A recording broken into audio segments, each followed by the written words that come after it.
It seems like time is on his side, carrying his rifle and saying the only way that he's ever going to leave the presidency is to be killed.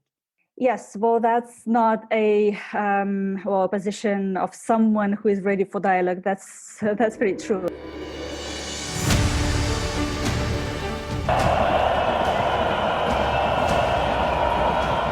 Hello, everyone, and welcome to another edition of Backstory. I'm Dana Lewis. Freedom and democracy are fought for in Belarus. Alexander Lukashenko, who has been in power since 1994, refuses to leave.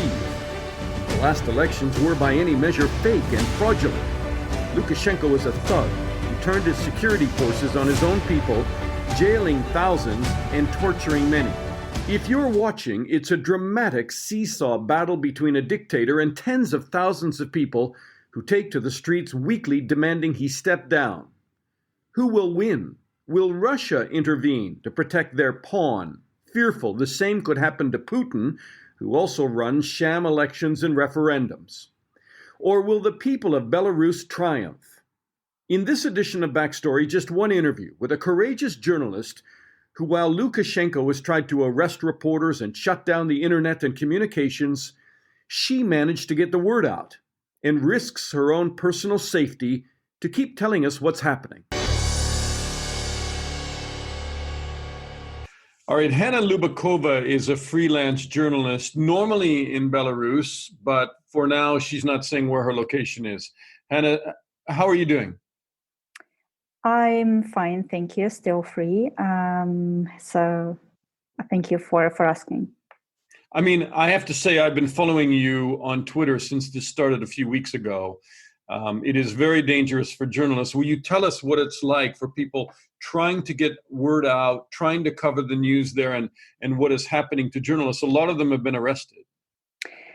Yes, indeed, that's true. Well, the attack on press freedom happens on different levels. Firstly, it's kind of dangerous to report from the street. Firstly, because journalists are being targeted by security forces, literally, even though they have like vests and signs on themselves. There was a moment, especially during the first week after the protest, after the protest started, when we were staying as a group of journalists and we were targeted with rubber bullets and tear gas. So despite having all these marks on ourselves. And obviously, it's just dangerous it was dangerous at least to drive, and there were stun grenades exploded near the car, so it was physically dangerous. Also, well, journalists are being detained regularly. A few days ago, 50 journalists were detained for just reporting on the street, and they were clearly doing their job. Despite that, they were taken to a police station. Some of them were held for the whole night. Some of them were released quite soon. And after that, there was this situation when basically 17 journalists who work for foreign media outlets, such as the BBC, Radio Free Europe, AFP, AP, were revoked their press accreditation. So some of them who were not Belarusians, they were Russians. They had to flee the country. They were forced to leave the country. So these attacks are happening on different levels. Well, local journalists are being detained. Many of them are fined, and it's like this situation is not unique. It's been happening for years. It's been always like that. Now it's just the level of it is much worse.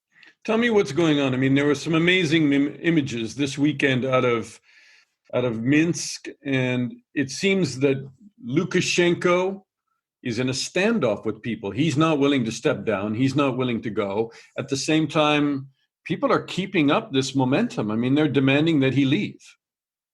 Yes, people have many reasons to protest. Obviously, now it's police brutality. It's this injustice. They demand free and fair election. They demand those responsible for brutality, for people being injured, for people being detained. They demand justice. They demand this atrocities being investigated.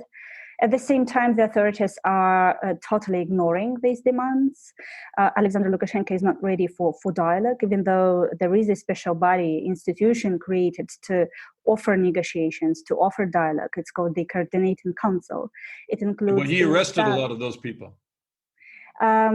Yes, some people are arrested. Some key members of the Coordinating Council have been arrested, such as Olga Kovalkova, who is a trustee of Svetlana Tikhanovskaya, presidential candidate, and also this kind of very famous representative of the workers in Belarus, Sergei Delevsky. So these two people have been arrested, and that's what the authorities are doing. So firstly, they are ignoring the demands of the people. They're ignoring the position kind of this institution, this coordinating council demands, but they also trying to decapitate this movement.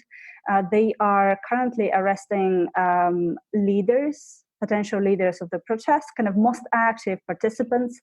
That's one thing. Another thing, so they are arresting also leaders of the coordinating council and also leaders of the striking committees across the country.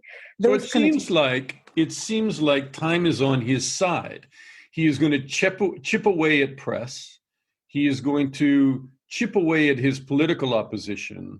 He's going to try to tire people out, and he is just going to stay in there, with his photographs of him carrying his rifle and saying the only way that he's ever going to leave the presidency is to be killed.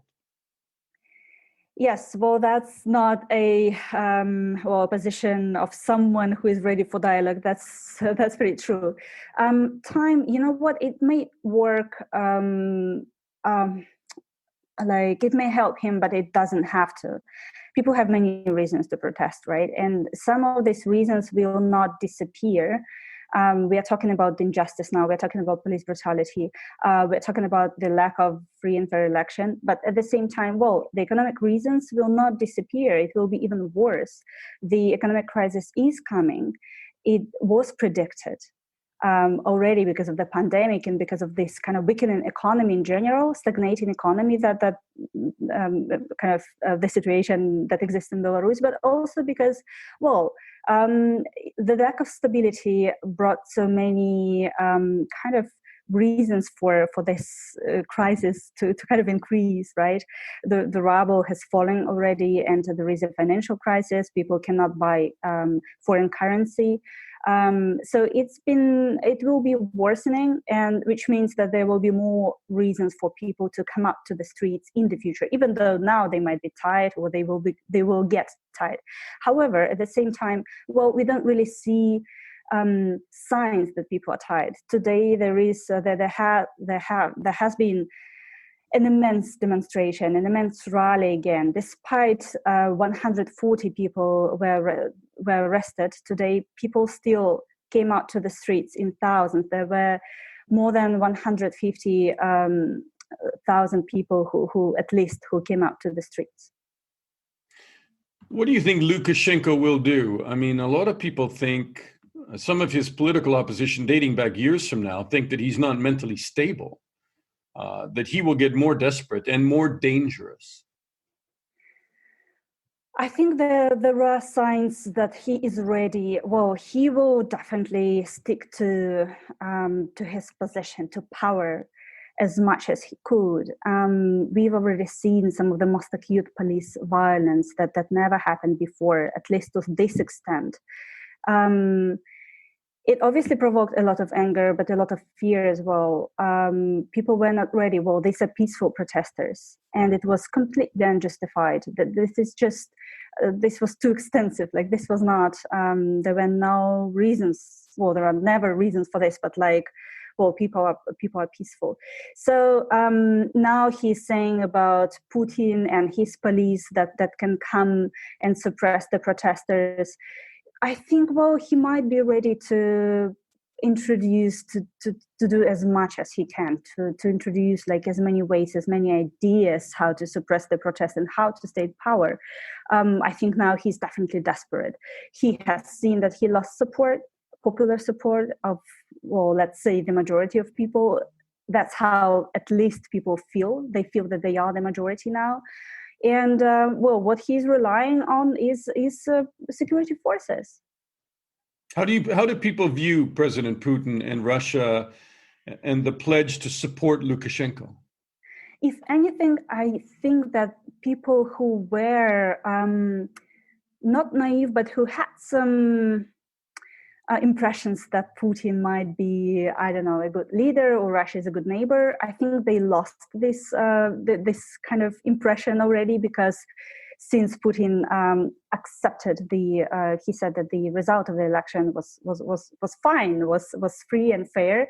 I think it kind of made a lot of people here in Belarus angry, and they definitely.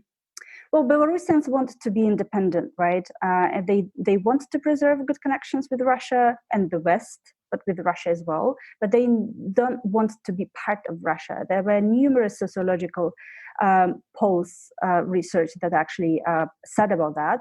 So at the same time now, since, Putin promised to send police and law enforcement to Belarus, I think, many people kind of got disappointed. Those, I mean, who were, who had some kind of good impressions about Russia or Putin. And, I kind of keep hearing this, that people who were supportive of Putin, he said that, they said that. Why do you think the security forces are sticking with ex-President Lukashenko? Because really he didn't win the election properly. So a lot of the European Union doesn't recognize him as a democratically elected president. But I mean, he is still in office.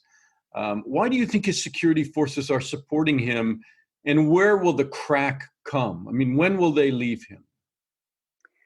It's a very good question, when they might leave him. Let's wait until this economic crisis, until we understand the scale of it, of what is coming.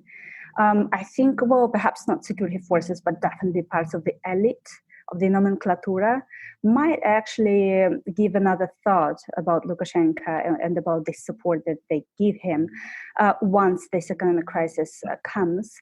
As to security forces, they don't really have any alternative. They are so much into this now. There were crimes, and Lukashenko kind of promised to, or at least he showed that he's not. He will support them. Like 300 members of security forces were awarded after these protests and after this police brutality. So, kind of Lukashenko keeps showing that he is on their side, as long as they are on his side. And since there were crimes already... He needs them. That's the last line of defense for him.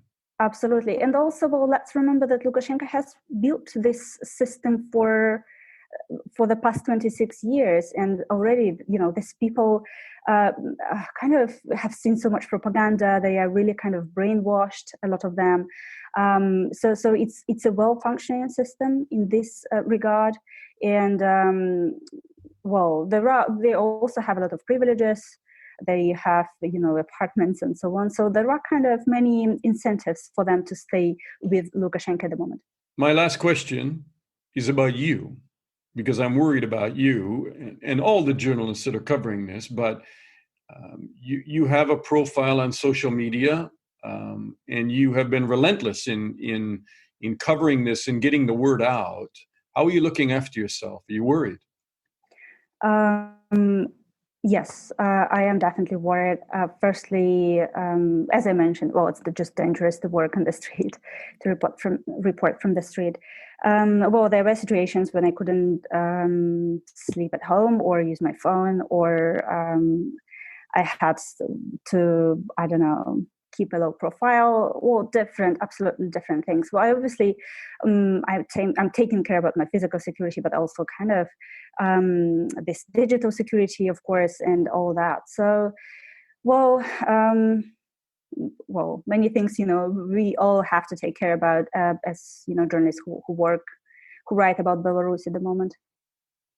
Hanna, a lot of people criticize journalists today, but I mean, I've been in not quite the same situation, but it is with great respect that I tell you, stay safe. And it's very kind of you to take the time to talk to us. And I think you're doing a great mission and work for people in Belarus. Thank you so much. Thank you for your kind words. Thank you. That's this edition of Backstory. We have two other podcasts you're invited to listen to on Belarus and the struggle for freedom. We have just posted another podcast on racial tensions in America and proposals to change laws which police use as shields from civil prosecutions.